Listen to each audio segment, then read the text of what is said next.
Bonjour, nous vous proposons dans cette vidéo un exercice du baccalauréat relatif à un polynôme du troisième degré dans l'ensemble des nombres complexes C, P de z égale z-1-i, fois z au carré moins 2z plus 4.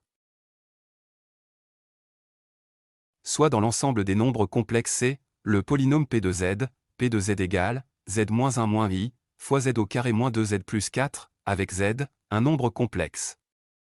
Première question, résoudre dans l'ensemble C, l'équation P de z égale 0. Deuxième question, partie A, écrire z0 et z1 sous la forme exponentielle. Partie B, écrire z0 sur z1 sous la forme algébrique puis sous la forme exponentielle. Partie C, en déduire les valeurs du cosinus de 7π sur 12 et celles du sinus de 7π sur 12. Troisième question, partie A, soit n, un entier naturel, déterminer les valeurs de n pour que z0 sur z1 puissance n soit un nombre réel pur. Partie B, calculer la valeur de z0 sur z1 puissance 456. Soit dans l'ensemble des nombres complexes C, le polynôme P de z égale z-1-i, fois z au carré moins 2z plus 4, avec z, un nombre complexe. Commençons par la première question, résoudre dans l'ensemble C, l'équation P de z égale 0. Résolvant notre équation P de z égale 0, on aura z-1-i, fois z au carré moins 2z plus 4 égale à 0, on a d'une part, z-1-i égale 0, ça implique z est égal à 1 plus i, donc la première solution z0 est égale à 1 plus i.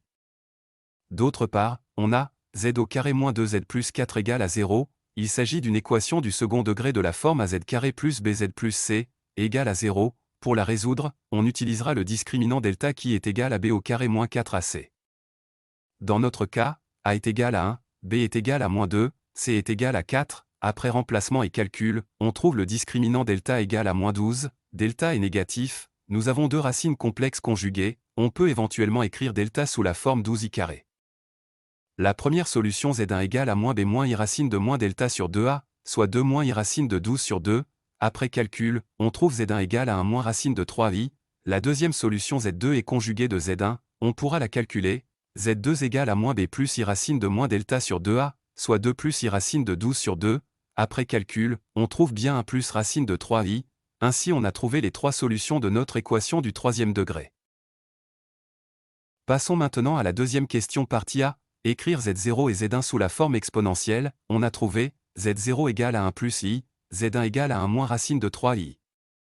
Pour rappel, un nombre complexe z s'écrit sous sa forme exponentielle, module de z fois exponentielle de iθ, avec le module de z égal à la racine carrée de sa partie réelle au carré plus sa partie imaginaire au carré. Le cosinus de θ est égal à la partie réelle sur le module de z, le sinus de θ est égal à la partie imaginaire sur le module de z, avec l'argument de z qui est égal à θ plus de kπ avec k appartenant à z, et θ est compris entre moins π et π. Commençons par z0, le module de z0 est égal à la racine de 1 au carré plus 1 au carré qui est égal à la racine de 2, le cosinus de θ0 est égal à 1 sur racine de 2 soit racine de 2 sur 2, le sinus de θ0 est égal à 1 sur racine de 2 soit racine de 2 sur 2. Pour la deuxième solution z1, le module de z1 est égal à la racine de 1 au carré plus moins racine de 3 au carré, égal à racine de 4 soit 2, le cosinus de θ1 est égal à 1 sur 2, le sinus de θ1 est égal moins racine de 3 sur 2. On a trouvé les modules, les cosinus et les sinus. Maintenant, nous allons chercher les arguments pour écrire les solutions sous forme exponentielle. Pour z0, le module égale racine de 2, cosinus θ0 égale racine de 2 sur 2, sinus θ0 égale racine de 2 sur 2. Pour trouver les valeurs des θ, on va utiliser le cercle trigonométrique dont les abscisses représentent les valeurs des cosinus et les ordonnées celles des sinus, comme montre le cercle. Pour les valeurs du cosinus de θ0 et du sinus de θ0, on a θ0 égale à π sur 4, donc z0 est égal à racine de 2 fois exponentielle de i fois π sur 4. Pour la solution z1, le module est égal à 2, le cosinus de θ1 est égal à 1 sur 2, le sinus θ1 est égal moins racine de 3 sur 2, comme montré sur le cercle trigonométrique, on a θ1 égal à moins π sur 3, donc z1 est égal à 2 fois exponentielle de moins i fois π sur 3, comme ça on a écrit ces deux solutions sous leur forme exponentielle. Passons maintenant à la partie B de la deuxième question, écrire z0 sur z1 sous la forme algébrique puis sous la forme exponentielle, on a trouvé les formes algébriques de z0 et z1, z0 égale à 1 plus i, z1 égale à 1 moins racine de 3i, pour les formes exponentielles on a, z0 est égal à racine de 2 fois exponentielle de i fois π sur 4, z1 est égal à 2 fois exponentielle de moins i fois pi sur 3. Cherchons la forme algébrique de z0 sur z1. z0 sur z1 est égal à 1 plus i sur 1 moins racine de 3i. Pour effectuer les divisions des nombres complexes, on multiplie le numérateur et le dénominateur par le conjugué du dénominateur. Or le dénominateur est z1 soit 1 moins racine de 3i et son conjugué est égal à 1 plus racine de 3i. On aura alors 1 plus i fois 1 plus racine de 3i sur 1 moins racine de 3i fois 1 plus racine de 3i.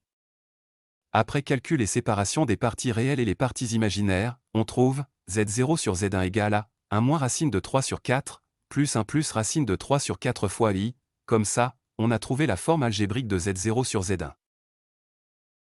On a trouvé la forme algébrique du nombre complexe z0 sur z1, nous allons maintenant chercher sa forme exponentielle. Or z0 sur z1 est égal à racine de 2 fois exponentielle de i fois pi sur 4, sur 2 fois exponentielle de moins i fois pi sur 3, qui est égal à racine de 2 sur 2 fois exponentielle de i pi sur 4 fois exponentielle i pi sur 3, soit racine de 2 sur 2 fois exponentielle de i fois pi sur 4 plus pi sur 3.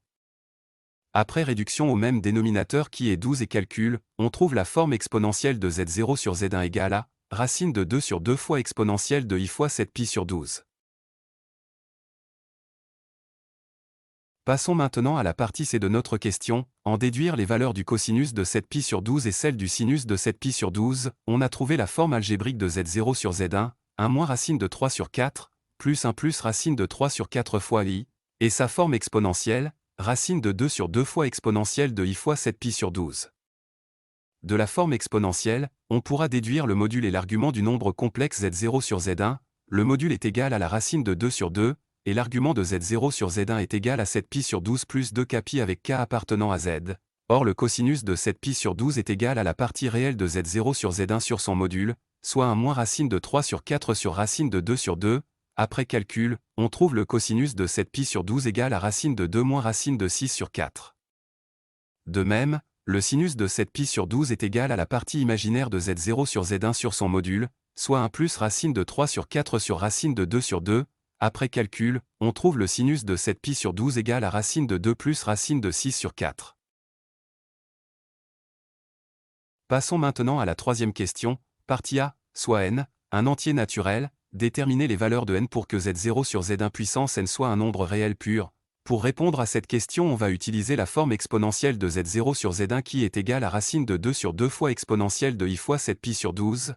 On aura z0 sur z1 puissance n est égal à racine de 2 sur 2 fois exponentielle de i fois 7π sur 12 le tout puissance n. Soit, racine de 2 sur 2 puissance n fois exponentielle de i fois 7π sur 12 puissance n, qui est égal à racine de 2 sur 2 puissance n fois exponentielle de i fois 7nπ sur 12. z0 sur z1 puissance n est un nombre réel pur, si sa partie imaginaire est nulle.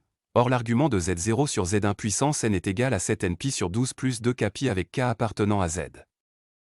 On a le sinus de 7nπ sur 12 est égal à la partie imaginaire de z0 sur z1 puissance n, sur son module, puisque la partie imaginaire est nulle alors le sinus sera égal à 0, comme montre ce cercle trigonométrique, le sinus est égal à 0 pour les angles multiples de π, donc 7n fois π sur 12 est égal à kπ avec k appartenant à z. On aura alors, 7n fois π est égal à 12kπ, en simplifiant par π on aura, 7n est égal à 12k, puisque 7 ne divise pas 12, donc n devra être un multiple de 12, donc pour que z0 sur z1 puissance n soit un nombre réel pur, n devra être un multiple de 12. Passons maintenant à la partie B, de la dernière question, calculer la valeur de z0 sur z1 puissance 456. Pour calculer cette valeur, on va utiliser la forme exponentielle, z0 sur z1 qui est égal à racine de 2 sur 2 fois exponentielle de i fois 7π sur 12. Or z0 sur z1 puissance 456 est égal à racine de 2 sur 2 fois exponentielle de i fois 7π sur 12 le tout puissance 456. On aura donc, racine de 2 sur 2 puissance 456 fois exponentielle de i fois 7π sur 12, puissance 456, soit racine de 2 sur 2 puissance 456 fois exponentielle de i fois 7 fois 456 π sur 12. Or 456 est égal à 38 fois 12, il est multiple de 12 donc comme démontré précédemment, z0 sur z1 puissance 456 sera un réel pur. Après remplacement et simplification on trouve racine de 2 sur 2 puissance 456 fois exponentielle de i fois 266 π. Pour trouver la valeur de z0 sur z1 puissance 456, on va l'écrire sous sa forme trigonométrique, soit racine de 2 sur 2 puissance 456, fois le cosinus de 266 π, plus i fois le sinus de 266π. Or le cosinus de 266π soit 2kπ est égal à 1 et le sinus est égal à 0, on aura racine de 2 sur 2 puissance 456 fois 1. Après simplification de cette expression, on obtient z0 sur z1 puissance 456 est égal à 1 sur 2 puissance 228. Ainsi nous avons répondu à toutes les questions de l'exercice. N'hésitez pas à suivre notre chaîne YouTube et notre site web et nous laisser vos appréciations. Bon courage avec beaucoup de réussite et à bientôt avec de nouvelles vidéos. Merci.